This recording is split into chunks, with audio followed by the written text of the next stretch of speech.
Well, welcome. We're glad that you're here on this first day of 2017. Welcome to Mission Community Church. If you're a guest with us this morning, welcome to you. My name is Jason. I'm the pastor here at the church. And so we see some new faces out there. Just glad that you are here worshiping with us this morning, especially if you made it past 12 o'clock last night. I heard I didn't miss much other than Mariah Carey bombing, but sorry. But apparently that was good. I saw it this morning. That's good. Saved it for Facebook. Welcome. So today we start a new series for just a couple weeks. I wanted to talk about just where we are as a church, where we've been, where we're going. So there's some exciting times ahead. And so just taking these next 2 weeks to talk about Mission Community Church. What's our mission? What's our vision? Where do we hope to be in the next 3 to 5 years? Many of you are probably familiar with a pastor by the name of John Piper. John Piper was a pastor at Bethlehem Baptist Church out in Minneapolis, Minnesota for like 33 years. He is now the chancellor of Bethlehem College and Seminary. Many of you may be familiar with his organization referred to as Desiring God. For a lot of pastors, we look to John Piper as a model pastor. I often listen to some of his sermons, some of his teachings, and so he has greatly influenced my thoughts. In one of his many books that he's read or written, I think over 50 books he's written, one book is entitled Let the Nations Be Glad. I read this book back in seminary, and the very opening paragraph completely rocked my world. Here's what it says. He says, missions is not the ultimate goal of the church. Worship is. Missions exist because worship does not. Worship is ultimate, not missions, because God is ultimate, not man. When this age is over and the countless millions of the redeemed fall on their faces before the throne of God, missions will be no more. However, it is a temporary necessity. I, being groomed in seminary as a worship leader, just was mesmerized by this opening line, that missions is not ultimate goal of the church, that worship is. And so in my heart of hearts, I'm like, yeah, I'm choosing the right one, worship. I'm choosing that correct line of study. But as I've learned more and more about worship and what that means for God's people to ultimately worship him with their lives, not just on a Sunday morning, this last line, that missions is a temporary necessity, has become more and more prevalent. When the church talks about missions, it generally speaks about missions in this colonial, paternalistic type of approach. So the Western church, the West, sends missionaries out to the rest of the world. That's how missions has been done for a couple of hundred years now. But now that the landscape is changing, even in the church world, when they're developing their theology of missions and what exactly that even looks like. Today, I want to talk to us about this area of living a life on mission. That as Christians, as followers of Jesus, that you have a purpose for your life. That there is a plan for your life. And it's caught up in this bigger picture of God's mission. A lot of theologians call it the Missio Dei, the mission of God. And so that missions isn't necessarily this going across overseas, although that's much needed, that we're supposed to take the gospel to the nations. But in our ever-changing culture, especially here in America, America, once being the country that sent out the most missionaries, is now the country that's receiving the most missionaries. That our mission field is right in our neighborhoods, in our workplaces, even in our own families. And so the mission of God, what is his mission? And is it necessarily this going out to some foreign country? Which, yes, it does include that, but there is this everyday life mission that you and I are caught up to, or caught up in, because God has a plan and a purpose. He has a plan and a purpose. In fact, he wants to do more in and through you than you could even hope for or imagine. But it's not about us. It's about him. It's not about what makes us comfortable. It's about what we can do to bring honor and glory to God.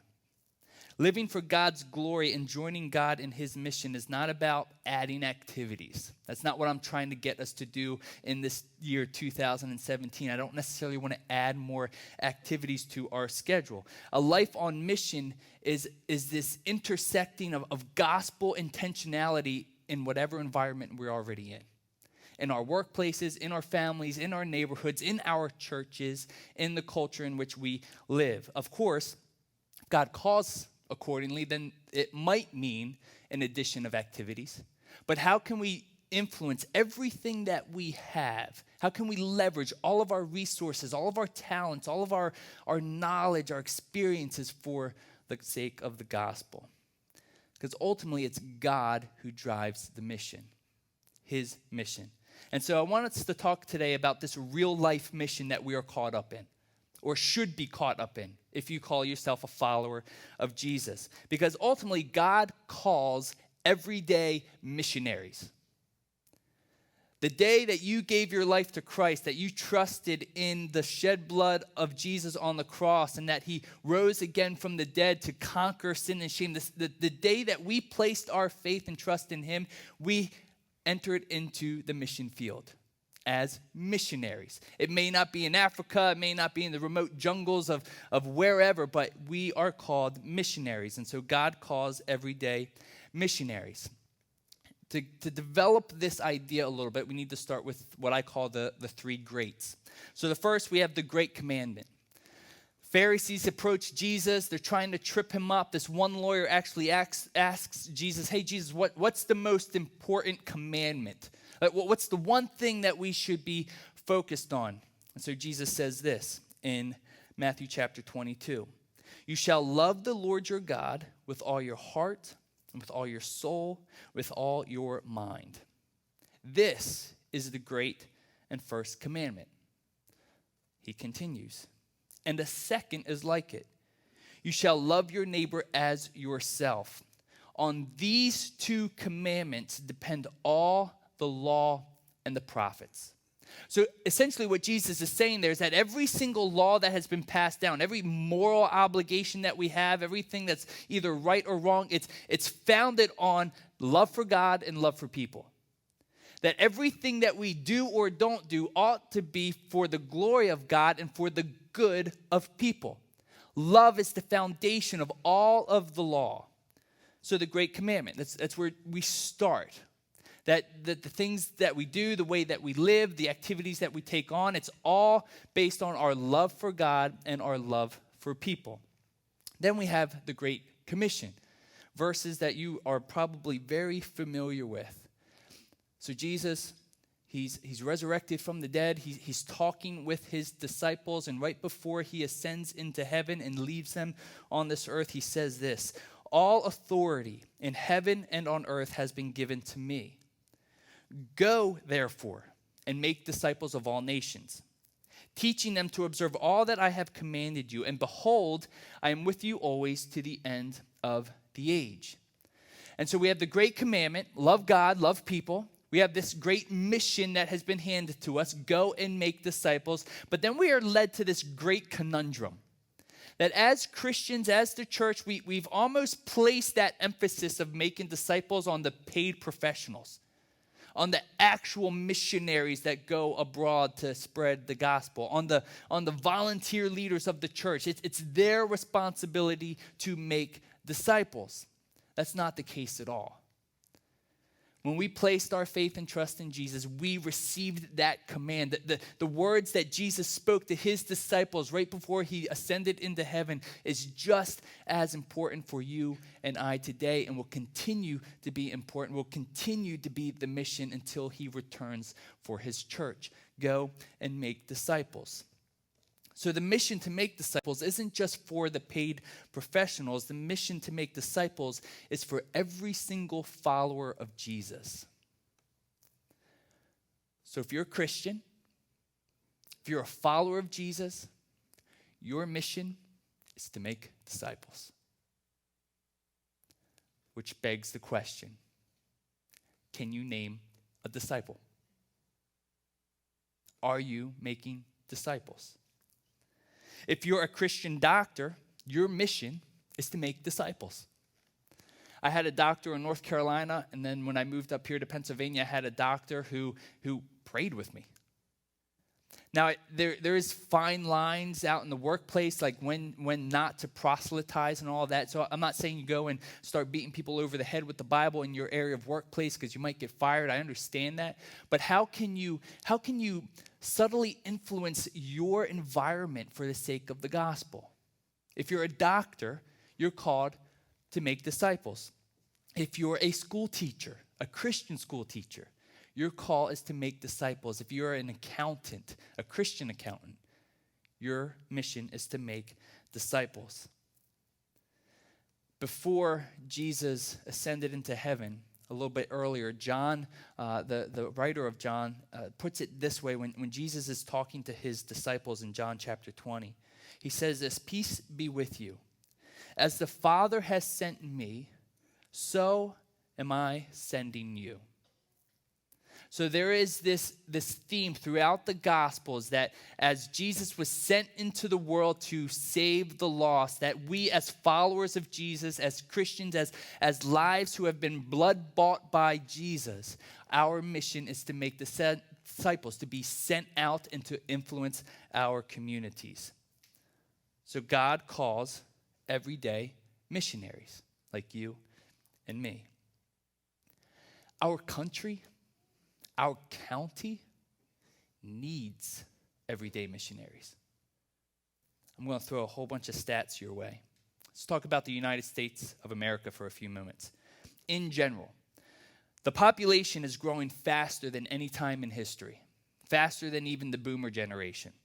And while some churches are growing, evangelical Christianity in general is declining as we become more and more of a post-Christian culture. So typically what happens is that whatever's going on in Europe, that's eventually going to filter over here into the United States. We're generally only about 3 to 5 years behind whatever trends are happening there. And so you can kind of see where we're headed by what's going on in Europe.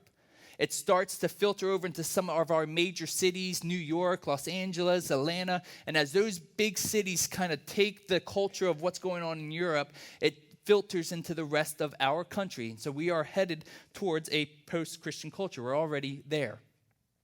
Of the 316 million people that live in America, an estimated 22 to 28 million are referred to as evangelical Christians. That means 93% of the population needs the gospel here in America.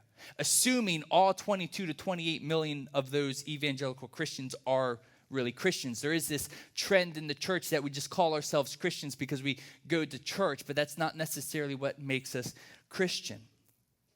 Some of the trends in the church, in the American church, in the 21st century church is actually kind of indicating where we're going. First, regular attenders are attending less regularly. This is what I mean by that. 5 years ago, there was a study that was done that regular church attenders attended church about 1 to 2 times a month. Just recently, in the last year, there was a new study put out that those regular attenders, people that call a particular church their church home and they go to church on a regular basis, they're attending church once every 5 to 6 weeks. And so regular attenders of churches are going to church maybe 10 to 12 times a year. Those regular attenders are attending church less regularly. Second kind of trend about matters of truth, we should engage in dispute. So there's this big conflict going on with tolerance and truth. That in the culture, there's this expectation of tolerance, to be respectful of other people's worldviews and perspectives. Christian beliefs are said to be matters of faith, not truth. And because they are matters of faith and not truth, Christians are told that tolerance should override truth. And so there is this conflict that's happening between the world's standards and culture and the church's beliefs that are in direct odds with one another. This is particularly prevalent with the Gen X and the millennial generation, my age and younger. And so there is this challenge that we're faced with. How do we speak truth and love to a culture, to a people that don't believe in an absolute truth?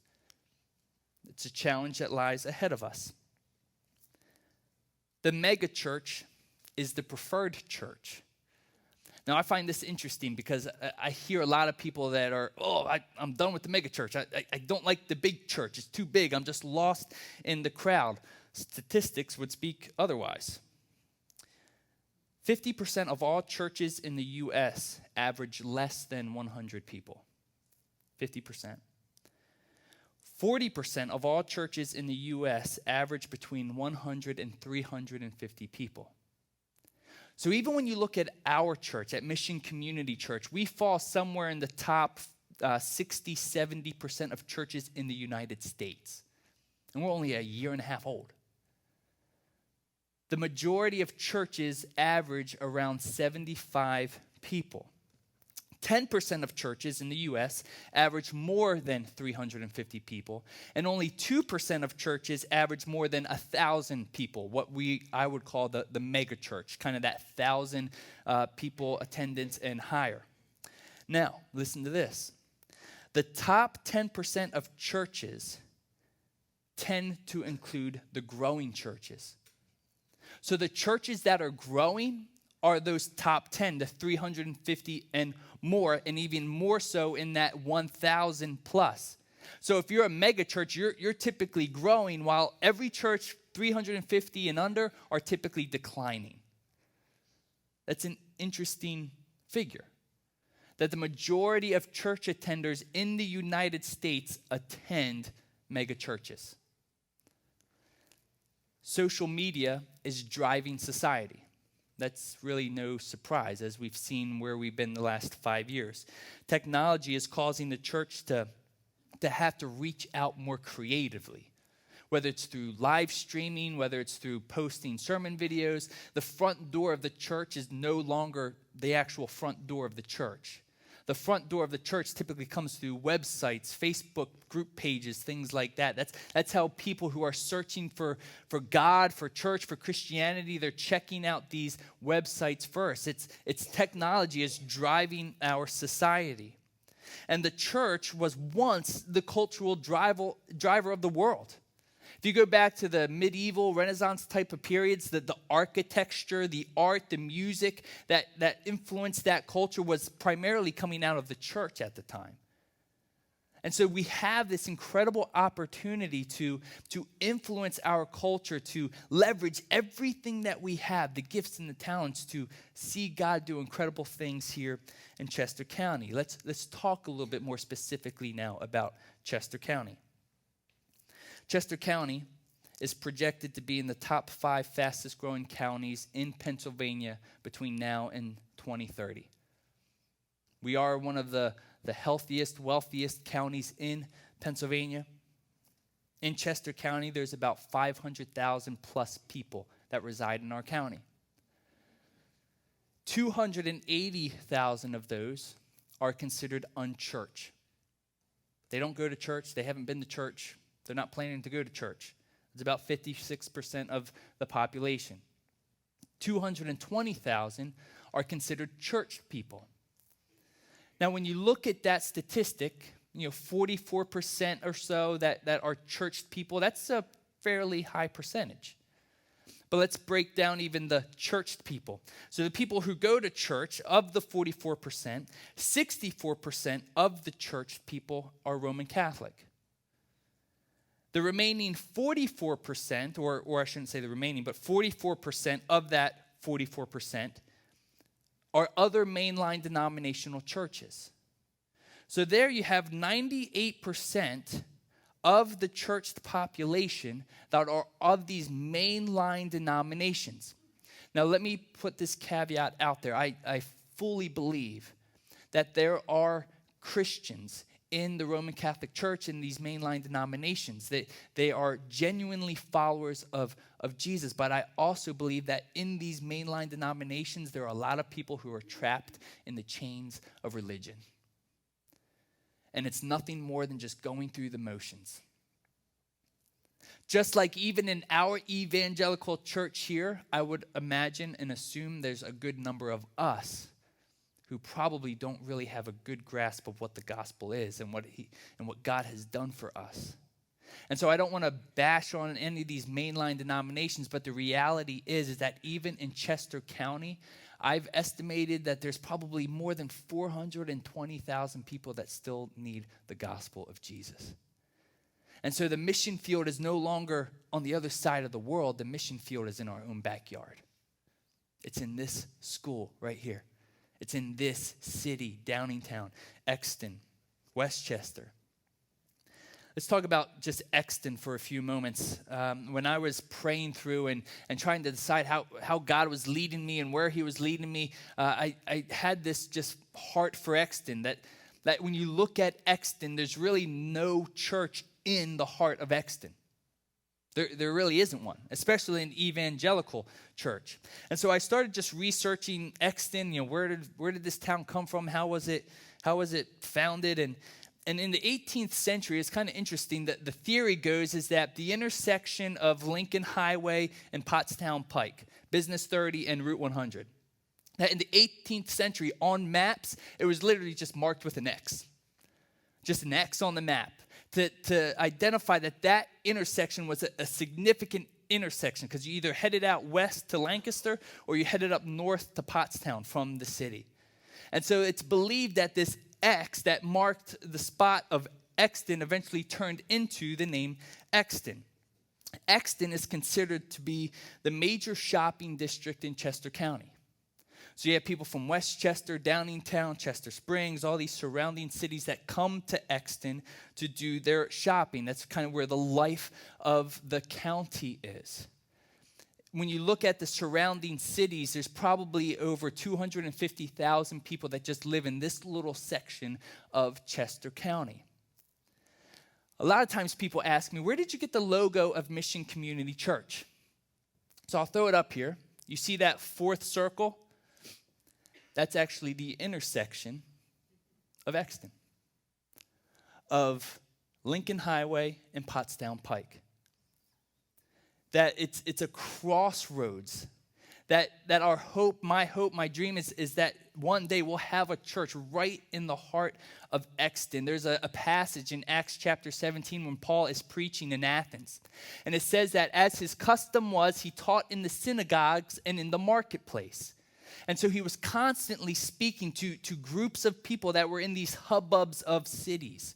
And then eventually, as he's talking in the marketplace, the Areopagus gets wind of what he's teaching and wants him to come and explain some of these new teachings. And so as I even prayed about that in Exton, there was just this burden that, man, how great would it be just to have a church right in the heart of Exton, proclaiming the gospel to a lost and dying world that's all around us. And so Exton, Mission Community Church. We'll see what happens. Who knows? If you're walking around Circuit City, say a little prayer. I'd like to see what happens. Our mission at Mission is to be everyday missionaries. That's really what I want us to challenge us with today, for 2017, for as long as God allows us to be around. That our mission at Mission is to be everyday missionaries. Our mission statement as a church goes like this: Mission Community Church exists to glorify God by helping people meet, know, and follow Jesus through gospel-centered worship, community service, and growth. When you look at our mission statement, and you've heard me say this before, that it's really every individual Christian, every individual follower of Jesus, every church, they all should have the same purpose and mission. The reason that you and I are here, our purpose is to glorify God. Paul says in 1 Corinthians 10, so whatever you eat or drink or whatever you do all to the glory of God. The Westminster Confession of Faith, in its opening question, asks this: what is the chief end of man? Can anybody answer that? Chief end, and glorify God and enjoy him forever. So everything that we do, as we look at this purpose of glorifying God, and even as we look back to the great commandment to love God and love people, everything that we do ought to be to the glory of God and the good of people. So that's our purpose. And we see that in the first line of our mission statement. Mission Community Church exists to glorify God. Now, our mission, like I've already said, is to make disciples. Now, this is where we start to kind of blur or kind of phase out in our minds, because what actually does it mean to make disciples? I've tried to kind of define that for us. Make disciples. It comes from Matthew chapter 28. Go, therefore, and make disciples. The definition of making disciples, the way we put it, is helping people meet, know, and follow Jesus. Helping people meet Jesus is all about initiating the introduction. That the way that we live, the conversations that we have, that we're leveraging everything to initiate that introduction with Jesus, with the lost and dying world around us. Initiating the introduction. That's what it means to help people meet Jesus. Helping people know Jesus is about guiding them in spiritual growth. So as a new person comes to faith and trust in Jesus, then we need to come alongside that person and continue to teach that person. Jesus says to his disciples, go make disciples, teaching them all that I have told you to observe.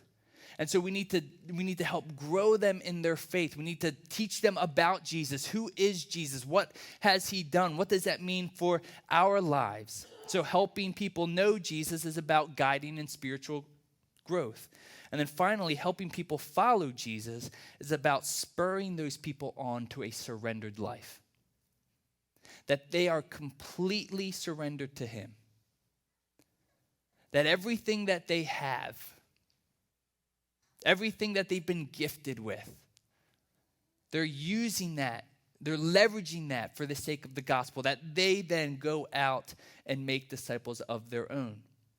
So helping people meet Jesus, we're initiating the introduction. Helping people know Jesus, we're guiding in spiritual growth. Helping people follow Jesus is about spurring them onto a surrendered life. Are you making disciples? This is a real life mission. This is the big picture of what you and I are caught up in. God's redeeming work in the world. It doesn't just start and end with us. It's been going on since Adam and Eve sinned in the garden. That he has had plans and purposes of redeeming not even just us, but all of creation back to himself. John Stott is referred to as the leader of evangelical Christianity. He's a pastor over in England several decades ago, and he says this about the church. We are to go as he went, to penetrate human society, to mix with unbelievers and fraternize with sinners. Does not one of the church's greatest failures lie here? We have disengaged too much. We have become a withdrawn community. We have become aloof instead of alongside. So we have a real life mission that's right in front of us, yet many of us aren't living into that potential that God is calling us to. That we're not seeing him do the things in and through us that are far more than we could ever hope for or imagine. If we take this mission seriously as a church, there's no telling what God will do here in Chester County, in Pennsylvania, around the world. Being a gospel people on a gospel mission involves the following. First, we got to identify. We got to identify the people that are already in our lives that aren't believers, that haven't had their lives transformed by the gospel. Who has God already placed in your life that needs Jesus? It could be a family member. It could be a coworker. It could be the person right across the street from your house. We have to identify who those people are. And so one of the challenges that I would give us today is to make a long list and a short list. Just sit down this afternoon and just list off as many people as you can think of in your sphere of influence that needs the gospel. Who is that? I imagine that many of us could probably fill a page. Hopefully many of us could fill a page. I mean, we're supposed to be in the world and mingling with people that don't know Jesus. I mean, hopefully we can fill a page. But then take that long list and identify maybe just 1 to 3 people. Who are you or who can you be specifically intentional with in the next year? With the goal of initiating the introduction, helping people meet Jesus. And then as they meet Jesus, how can you come alongside them to aid in their spiritual growth, helping them to know Jesus and then helping them to surrender their life, to encourage them to follow Jesus. Make a long list and a short list. Colleen and I have that already. A long list and a short list. And if we can be intentional with just 1 to 3 people, not saying that we neglect the long list of people, because who knows how God's going to intersect our lives with their lives, but who can we be specifically intentional with to see what God might do, to pray for them, to love them and see what God does. So identify. The second thing we should do is to begin investing in their lives. Take steps to begin building those relationships with that short list, with those 1 to 3 people. 3 things that you can do to invest in people's lives: eat, pray, love. Eat, pray, love. Everybody loves food. So invite people over for dinner. Go out to dinner with people. Eat with them. Break bread together. Eat. Pray for them. As you're hearing what's going on in their lives, as they're sharing their stories, I guarantee you there's going to be a moment when they're going to reveal some of the brokenness in their lives. Use that as an opportunity to pray with them, to pray for them, to say, hey, how can I pray for you? And as we do that, I guarantee God can start moving in those different situations, in those people's lives to bring healing, to bring some resolution to some things. And then when the time comes and they need help, love on them. Serve them. Take them a meal if they're sick. Do whatever you can to just show that you are truly invested in their lives, that you love them. So as we invest in people's lives, think of this: eat, pray, and love. Eat, pray, and love. The third thing is, after we've identified those people and after we begin investing in their lives, then invite them. Invite them to church. Invite them to your community group. Invite them to Bible study. Invite them into, hey, come learn with me about this Christianity thing. Come learn with me about Jesus. Come hear who he is and what he's all about. I know you have questions. I have questions too. But invite them. After we've invested in their lives, after people know that we're legitimately there to care for them, to love them, to be with them, they're not going to necessarily be offended or by the invitation. Sometimes we make it too scary than it really is, than it needs to be.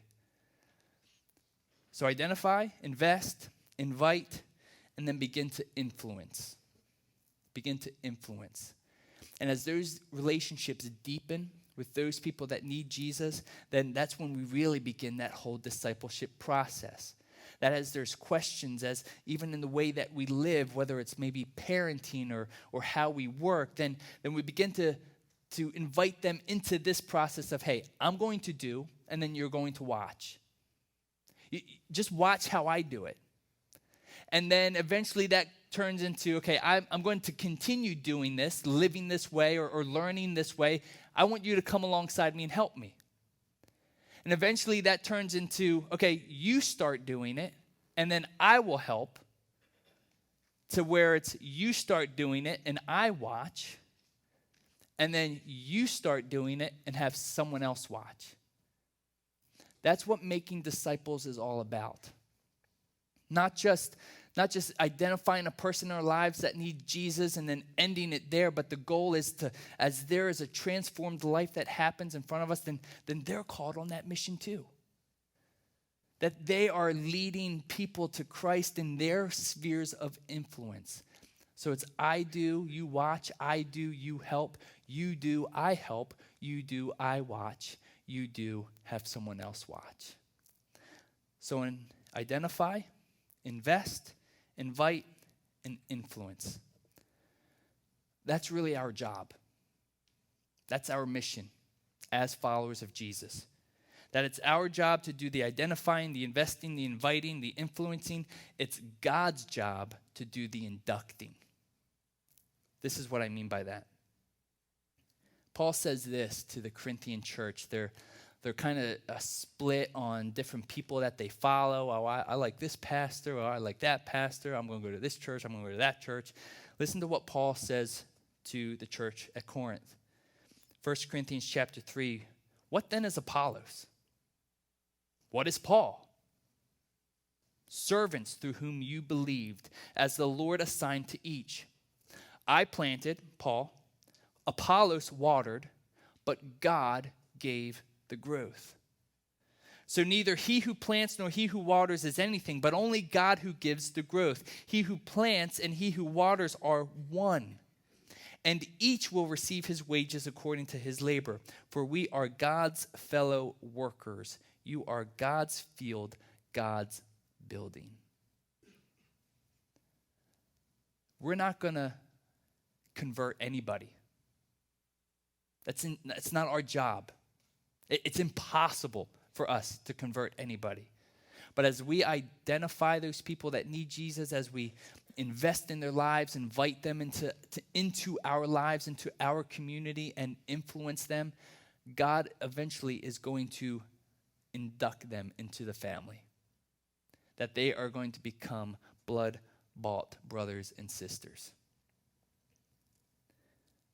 Jesus says to Peter in Matthew chapter 16 that you are Peter, and on this rock I will build my church, and the gates of hell shall not stand against it. So it's our job to do the identifying, the investing, the inviting, the influencing. It's God's job to do the inducting. Being a gospel people on a gospel mission is how we join the everyday mission of God. It's how we are caught up in this bigger story. The church is so much more than people, programs, and property. That's not what the church is all about. But when it comes to people, it's not about how many. But if we're making disciples, then you can assume that there's going to be growth. When it comes to programs, it's not about how spectacular you can make it. Although new Christians do need to grow, they need to be nurtured, and how do you do that? When it comes to property, it's not necessarily about how established we are, although people and programs need a place to be housed for these things to happen. The church is ultimately a movement. It's not a place. We know that from the last year, being in 3 different locations. The church isn't defined by these 4 walls.